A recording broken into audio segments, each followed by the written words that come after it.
How's it going, everybody? It's me again. So I'm just going to do a review of the 7th of March of AEW Dynamite and Rampage. AEW, it's going to be the week prior, because we get it the week prior in England. If you watch my videos, you know exactly that's how it goes.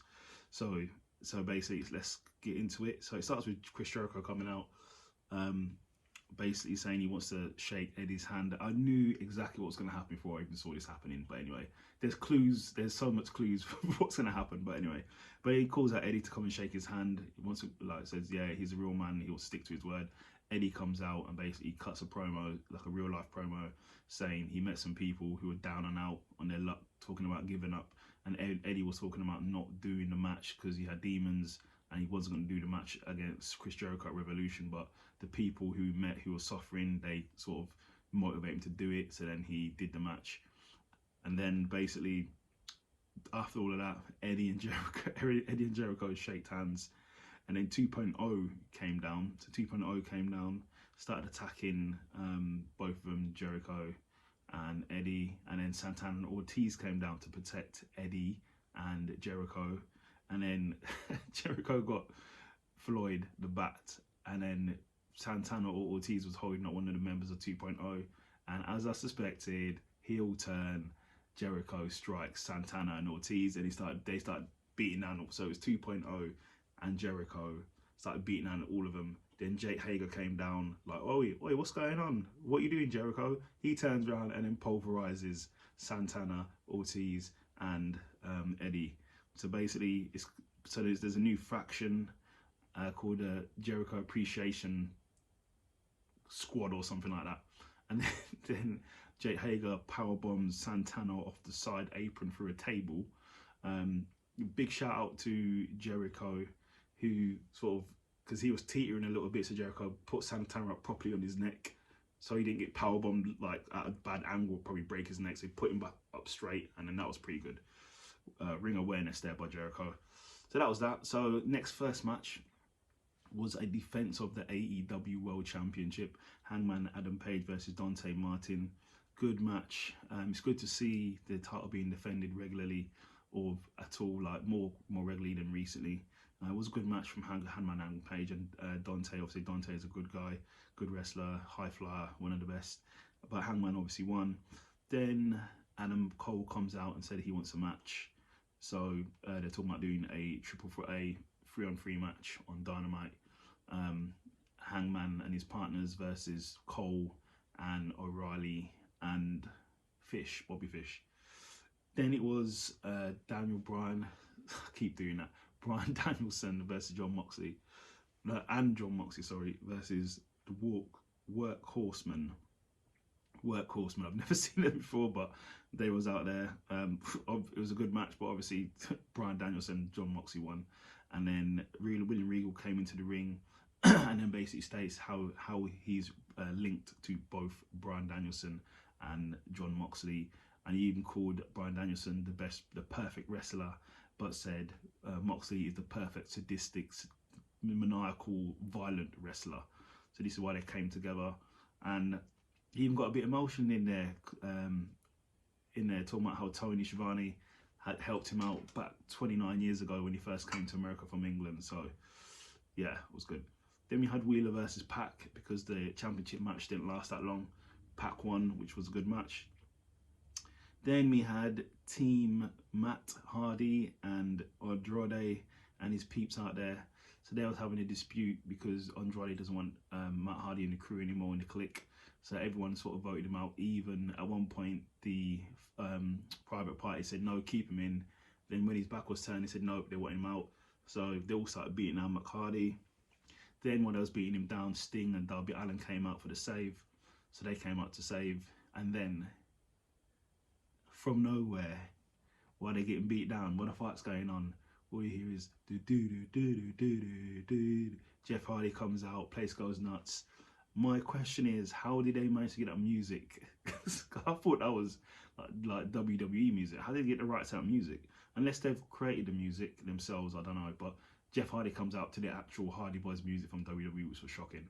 And yeah, everyone went mad. So it's good to see Jeff Hardy. So welcome to AEW, Jeff Hardy.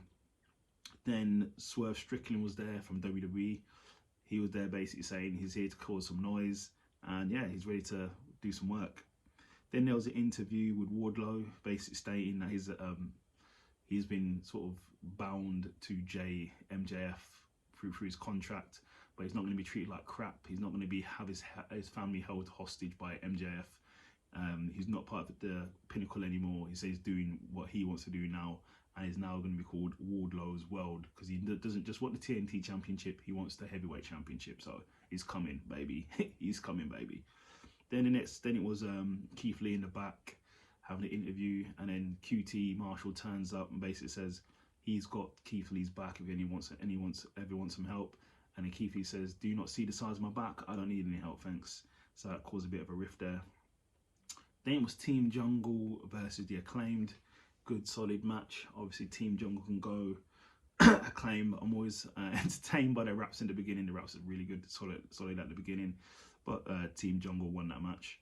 Then we had Layla Hurst versus Thunder Rosa in a good match, good spirited match. They can both go, awesome women. Thunder Rosa won that. Then in the main event of Dynamite, you had Scorpio Sky versus Sammy Guevara for the TNT World Championship. Awesome match. Scorpio Sky, I think, he's been undefeated for like 300 and something days. He's an awesome wrestler. It was an awesome match. Sammy was hitting some crazy things, as usual, as Sammy does. But then what happened was Sammy went through, I think he went through a table. Yeah, he went for a table. I can't remember what, he got hit by something high. I think he went for a table, and then Ty Conti came down to sort of help him out. And then at ringside, Paige Van Zandt was at ringside, and then he went into the ring, and then Paige Van Zandt sort of distracted. There's a distraction there, which then cost Sammy the match. He went for a 360, I believe. Scorpio Sky countered and then got the win. So yeah, so Scorpio Sky is your new TNT champion. So well done to Scorpio Sky. So that was Dynamite. So this is a real quick review of Rampage the week before. So it started with Andrade, Darby and Sammy G. Listen, if you haven't seen this match here, go and watch this match, the triple threat match. It was awesome. You had everything in this match. You had flips, dives. I can't describe all the things that was happening on it, but it was absolutely 10 out of 10 triple threat match. You even had a stack suplex as well, which they hit, which was awesome as well. I can't do it justice by telling you what happened on it, but go and watch it. But Sammy won. Spoiler alert, Sammy won. Then you had Penta and Pac versus, it wasn't versus, they were just out there. And then while they was there, House of Black turned up, and then Penta and Pac was like, hold on a minute, we've got another homie coming to back us up. And then it was Redbeard turned up. So Eric Rowan from WWE, Redbeard turned up. He's massive. So yeah, he's now in AEW. Then we had Keith Lee versus JD Drake. I think his name is JD Drake. Good match. He's a big guy as well. Apparently they've wrestled before, probably in the independent scene. It was a good, solid match. And then Keith won the match. Then he got jumped as well. He got jumped by a few guys. I forgot the names. And then Stark and Hobbs came out as well. And then Orange Cassidy came down, and obviously they was all in the match Revolution. So it was a good match there. Then Jade Cargill was doing an interview. She got kicked in the head by Ty Conti. This is before, obviously, Revolution, so that would create more hype. Then we had a segment as well. CM Punk was going crazy, saying he's going to kill MJF. You're going to get the hardcore Punk. You're going to get the old Punk. Punk is doing this interview while he's been bleeding from Dynamite. So that was leading into, obviously, Revolution. Then we had Serena versus Layla Gray, sorry. For the 5-minute invitational wrestling lessons. Obviously Serena won it. And then after the match, Kairi Shida, she came running down after Serena and wanted her blood. But then Serena obviously hightailed it. Then we had Eddie saying Chris Jericho needs to eat it up, and if he beats him, shake his hand. So this is always before Revolution, to shake his hand, be a man, bite your tongue, and get ready to, you know what I mean, eat your words, basically. In the main event, we had Christian Cage and Ethan Page. The winner goes into the Face of the Revolution match. Was a good match. Obviously, Christian Cage, he's done it all, and Ethan Page is awesome as well. So awesome match, which Christian Cage won. And then while they were celebrating, Jungle Boy came down. He started celebrating. Then the Young Bucks came down with Bobby Fish and Riley, and they held up the titles. They was like holding the titles because they was on the side. They're sort of trying to steal the titles. But then Jungle Boy jumped out, did a flip, took them out, and took the titles back, and then went back in the ring to continue celebrating.